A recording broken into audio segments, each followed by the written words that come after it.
مشاهدينا في كل مكان اهلا بيكم. احنا معاكم النهارده في ضيافه سعاده السفير ديان كاتراتشيف سفير جمهوريه بلغاريا لدى جمهوريه مصر العربيه.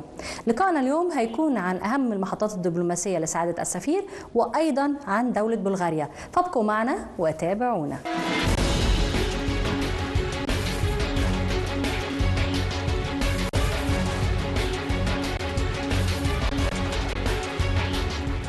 مشاهدينا في كل مكان اهلا بكم. يسعدنا ان نكون اليوم في ضيافه سعاده السفير ديان كاتراتشيف سفير جمهوريه بلغاريا لدى جمهوريه مصر العربيه. Your Excellency, please allow me to thank you so much for this interview. Thank you so much. My pleasure to host you. أهلا وسهلا في سفارة بلغاريا. Wow. Of course, hearing this Arabic words will make me start by the Arabic language that you already know, which I know that you already know. So please, Your Excellency, can you tell us about your studies before joining the diplomatic posts and diplomatic history of your career? Yeah, I studied Arabic and Islamic studies already a long time ago, between 89 and 94 in the Sofia University. We are proud of our school of teaching Arabic and Islamic studies in Bulgaria, which just this year turned 50 years and has been offering programs at all levels, from the BA to masters and doctoral programs. And this year we celebrated this anniversary with a huge scientific conference that took place just last week in Sofia, in the Sofia University. What attracted you to choose the Arabic language especially? You know, at that time I was 18, 19 years old, and I was fascinated by this region, which is neighboring region to Southeast Europe, where Bulgaria belongs. And Bulgaria has always had excellent relations with the Arab world and has always been present in many Arabic countries, including Egypt historically.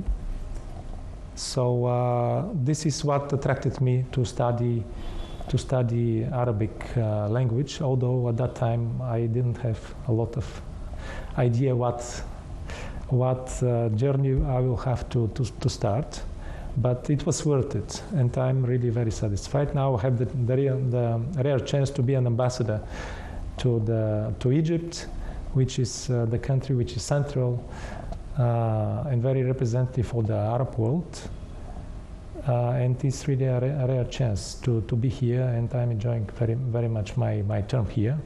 I've been here for already 3.5 years. Your Excellency, now I would like to ask about your diplomatic stations before coming to Egypt. So can you give us an idea about it? Yes, I joined the diplomatic service in the year 2000 and started my job at the Middle East Directorate at the Ministry of Foreign Affairs in Sofia. At the end of the year, I was posted to Lebanon to serve as a political and press attaché there. Mm-hmm. I spent there 3 years. Then I returned to the Ministry of Foreign Affairs, spending there 3.5 years, dealing with, as a desk officer for Arabic countries, Libya, Iraq, the Gulf states. I was dealing with our case, the Bulgarian nurses in Libya. It was a very interesting time.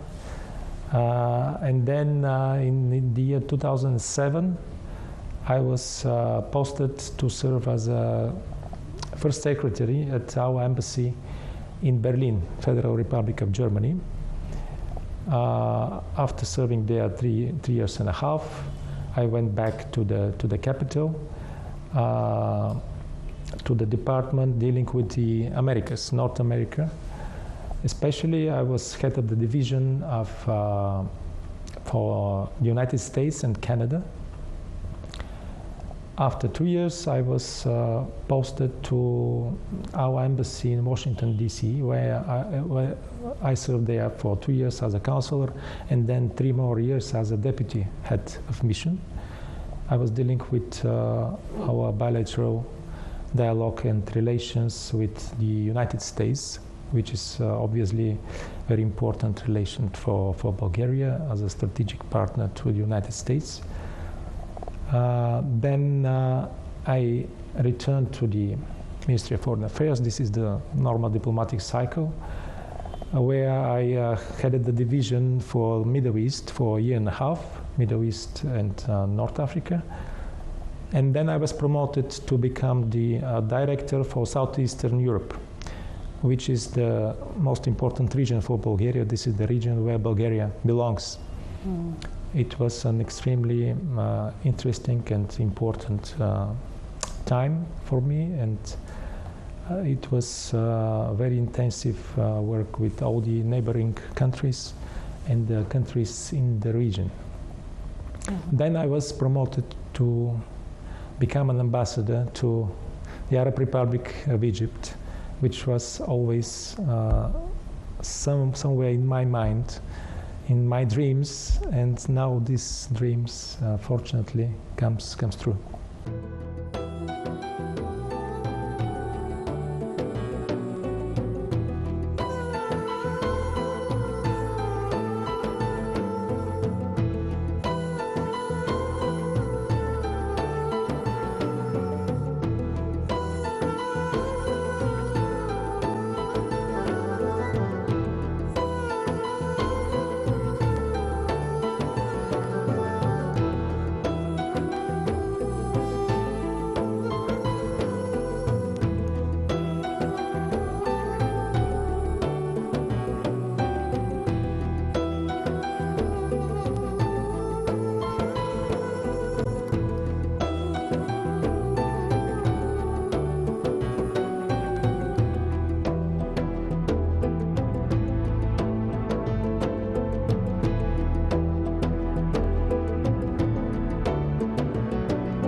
It's a pleasure to hear this from Your Excellency, of course.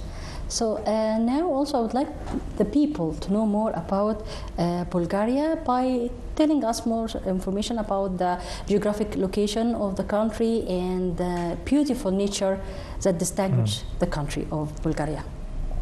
So Bulgaria is located in the southeastern Europe on the Balkan Peninsula. The name Balkan derives from the Balkan mountain that crosses Bulgaria from the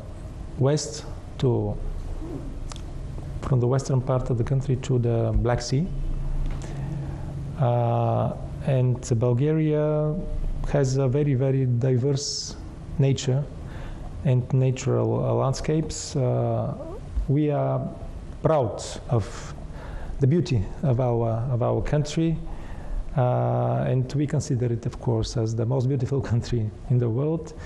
In our national anthem, we glorify our homeland as the paradise on earth, or the promised land on earth. So the nature and the landscapes are very, very diverse and beautiful. We have high mountains, snow-capped peaks, lush forests, fertile valleys, foothills, plateaus, lakes, the Black Sea, with the Black Sea coast, and the picturesque beaches and dramatic cliffs. So overall, it's really very, very beautiful country, and it is one of the most biodiverse countries. It ranks second in Europe with regard to biodiversity, and it has a flourishing flora and fauna, which is really a paradise for photographers and for observers of wildlife. Bulgaria is very rich in mineral springs, and they have various temperatures and chemical composition. It's a second only to Iceland in Europe in this regard. We have very beautiful national parks. One of them is inscribed in the UNESCO list of natural sites. Is the Pirin National Park. We have the Rila National Park and the Central Balkans Natural Park. We have 11 reserves with unique flora and fauna. I want to know, how did you make it so successful, beside, of course, having this beautiful nature in the country? Of course, there is some rules and some, let's say, some things that you already try to make it and keep it for the tourism sector in order to attract more people and to make the problems of the tourists less than any other country. Plus, I would like to know about the most historical and famous places in Bulgaria, please. Right. So tourism is very important for Bulgaria. Bulgaria is one of the top tourist attractions in Europe, and especially in Southeastern Europe. And the tourism sector is a significant contributor to the economy, to the gross domestic product. It makes up between 7 and 10% of the GDP, of the gross domestic product. This year was a record year. We received 13 million foreign tourists in 24, and this brings some 7 billion euro of revenues, which is quite significant historically. And Bulgaria offers a unique combination between gorgeous, as I said, very well preserved nature and incredibly rich historical and architectural and cultural heritage. We have great archaeological sites. These are tombs, Thracian tombs, Roman cities, medieval fortresses and citadels.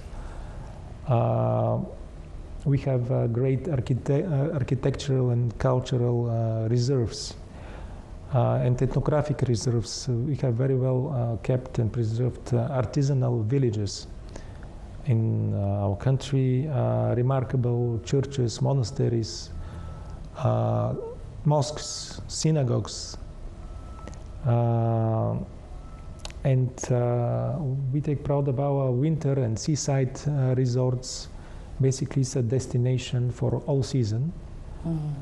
We have very famous spa resorts because of the abundance of mineral springs. And we offer traditional cuisine as well.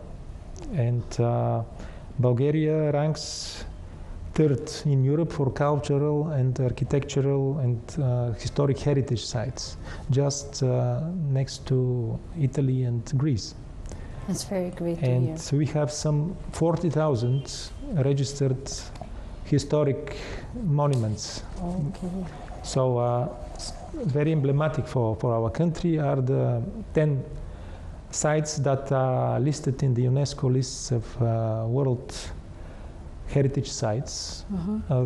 7 of them are cultural and 3 of them are natural. The cultural ones, the most famous ones, are the Thracian tombs. In Kazanlak, it's in the center of the country. It dates from the 4th century BC. It is part of the so-called Valley of the Thracian Kings.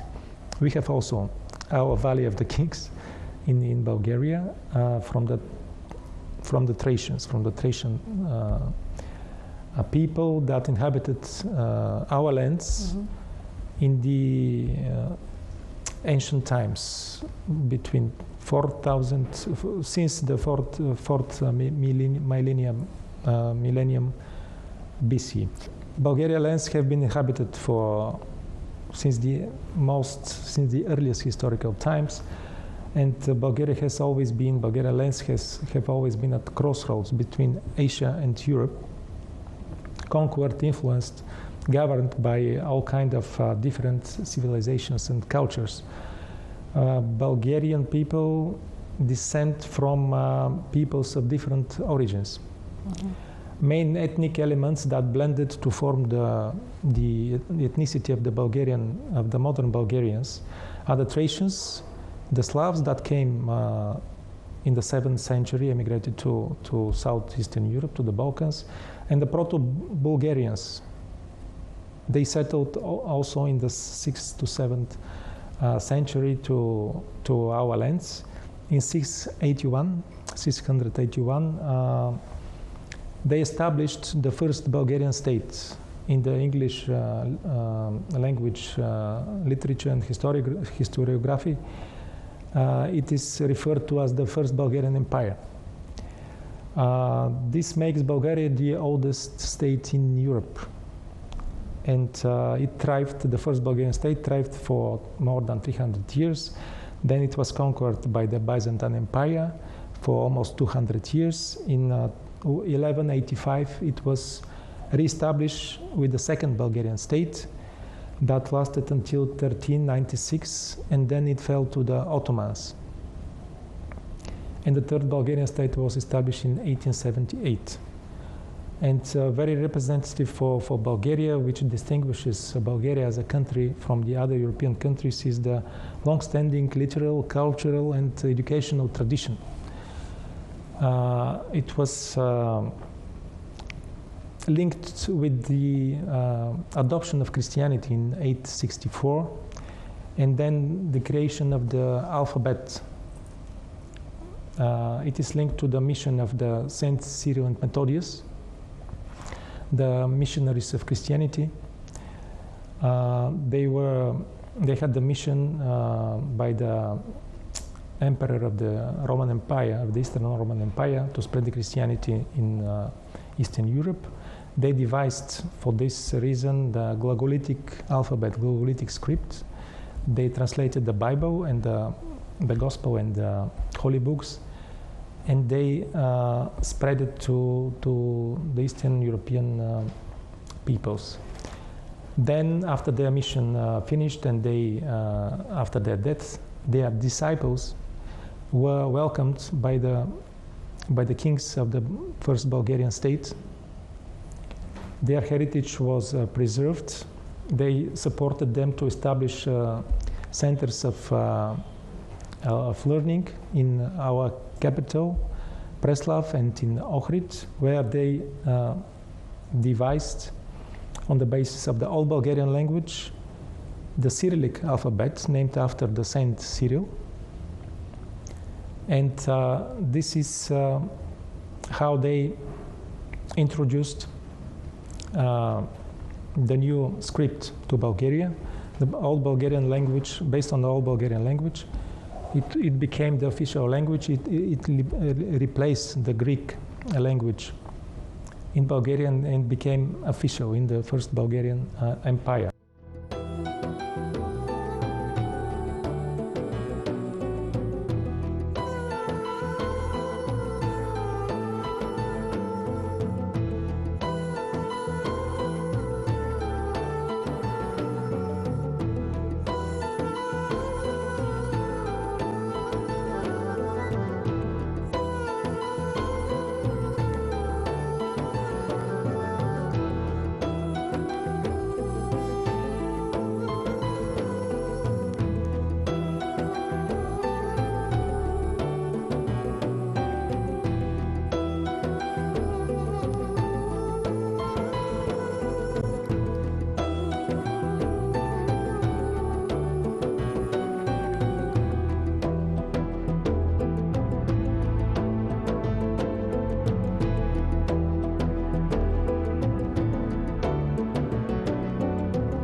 about when exactly did Bulgaria join the European Union, and what's the benefits that they gain from this joining or this membership?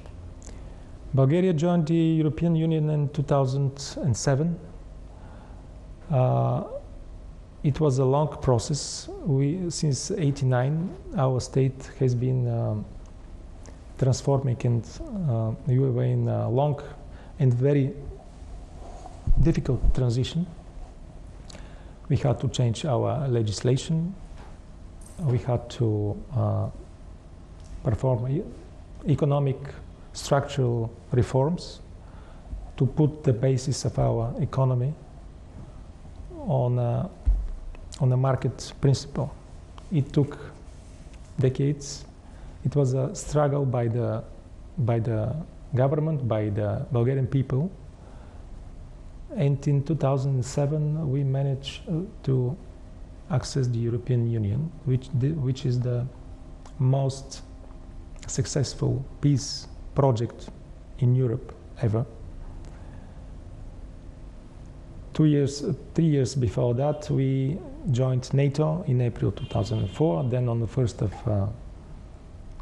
which gave us the guarantees for our security.